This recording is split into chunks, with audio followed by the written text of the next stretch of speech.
بسم اللہ الرحمن الرحیم من قتل نفسا بغیر نفس او فساد فی الارض فکأنما قتل الناس جميعا فقد قال النبی صلی اللہ علیہ وسلم الکبائر الاشراک باللہ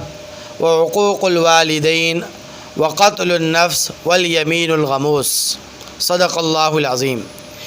اللہ تبارک و تعالی نے اپنے کلام مقدس میں کسی بھی ایک انسان کی جان کو قتل کرنا پوری عالم انسانیت کا قتل قرار دیا ہے، اور نبی کریم صلی اللہ علیہ وسلم نے قتل نفس کو گناہ کبیرہ میں شمار کیا ہے۔ گزشتہ دنوں کینیڈا کے اندر ایک مسلم فیملی کو، ایک خاندان کو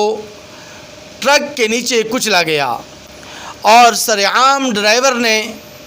اس مسلم خاندان کے اوپر اپنی گاڑی چڑھائی۔ مجھے بڑے افسوس کے ساتھ یہ بات کہنا پڑ رہی ہے کہ اس واقعے کو گزرے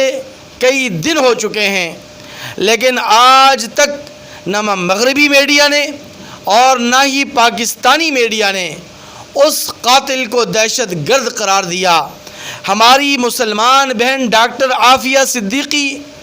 اگر افغانستان کے مجاہدین کا علاج معالجہ کرے اور وہ دہشت گرد ٹھہرے، اور ہمارے ملک پاکستان کے اندر ریمن ڈیوس ہمارے مسلمان نوجوانوں کو سرعام قتل کرے اور اس کو سزائے موت کی پھانسی نہ ہو، اور اس پر پھر سونے پر سہاگا اور ہمارے زخموں کے اوپر نمک یہ چھڑکا گیا کہ ہمارے مسلمانوں میں سے کوئی بھی اگر مسلمان کسی گستاخ رسول کو واصل جہنم کرے تو اسے دنیا کا سب سے بڑا دہشت گرد قرار دیا جاتا ہے۔ میں اپنے اس نیوز چینل کے ذریعے سے، اس شہادت نیوز چینل کے ذریعے سے پاکستانی میڈیا سے